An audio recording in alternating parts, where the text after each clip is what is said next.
السلام علیکم ورحمۃ اللہ وبرکاتہ۔ محترم ناظرین، ہم نے گزشتہ ویڈیوز میں مساجد کی عظمت اور اس کی اہمیت کو جانا اور اس بات کو سمجھنے کی کوشش کی کہ مسجد کی شرعی حیثیت کیا ہے۔ آج ہم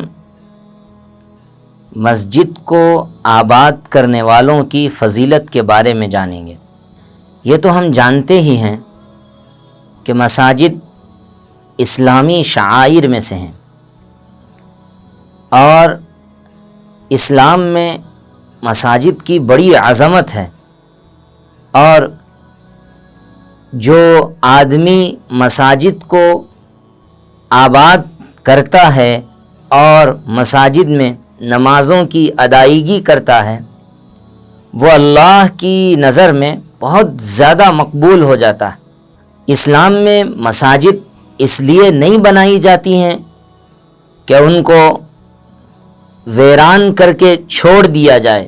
اور ان کو آباد نہ کیا جائے، بلکہ مسجدیں اس لیے بنائی جاتی ہیں کہ ان کو اللہ کے ذکر سے، نمازوں کی ادائیگی سے، قرآن مجید کی تلاوت سے اور ذکر و اذکار سے، نوافل سے، سنن سے آباد کیا جائے۔ مسجد کی غرض یہی ہے کہ اس میں بندہ اپنی جبین نیاز کو خم کر کے اللہ کے سامنے اس کی کبریائی کا اور اس کی بڑائی کا اقرار کرے اور اپنی عبودیت اور بندگی کا اظہار کرے۔ اللہ کے نبی صلی اللہ علیہ وسلم نے مسجد کو آباد کرنے والے کے سلسلے میں فرمایا، اذا رأیتم الرجل یعتاد المساجد فاشہدوا له لأنه قال اللہ تبارک وتعالی انما یعمر مساجد اللہ من آمن باللہ والیوم الآخر۔ اگر تم کسی شخص کو دیکھو کہ اگر وہ مسجد کے کاموں میں لگا رہتا ہے،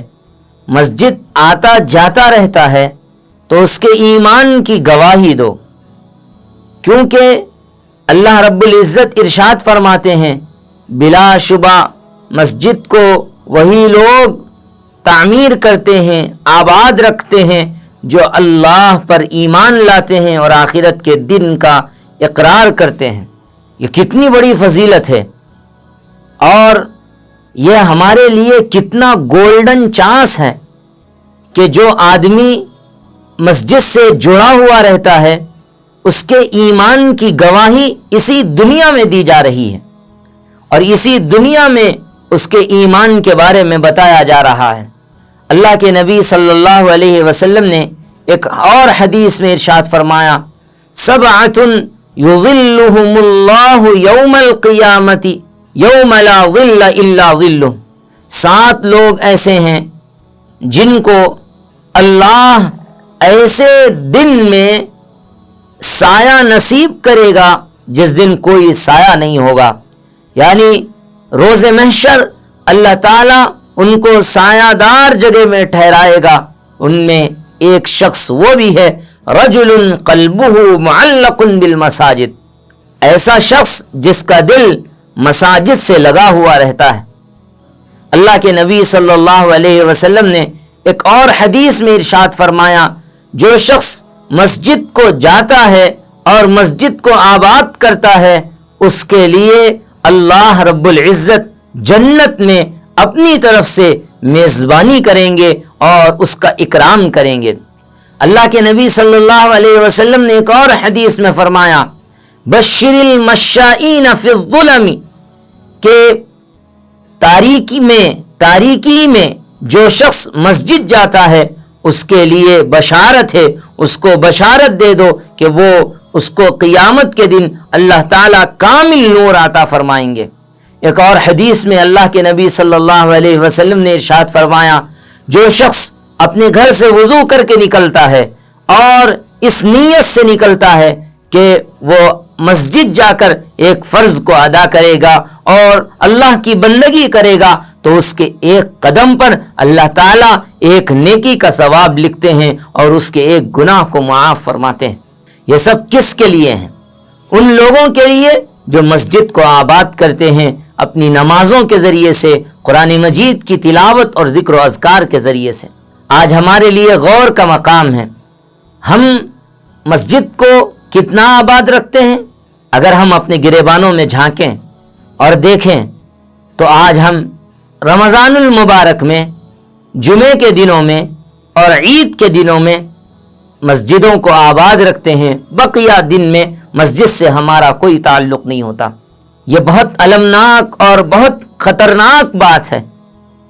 کہ ہمارا دل مسجد سے لگا ہوا نہیں ہے اور ہم مسجد کے سلسلے میں انتہائی غفلت کے شکار ہیں۔ آج یہ جو حالات ہم پہ آ رہے ہیں، مساجد پر ناجائز قبضے ہو رہے ہیں،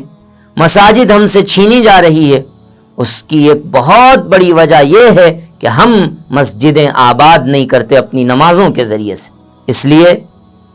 ہم کوشش کریں کہ ہم اپنے علاقے کی ان مسجدوں کو جہاں پر لوگ نہیں آتے، مسجدیں ویران ہیں، وہاں جا کر 5 وقتہ نماز باجماعت ادا کریں گے،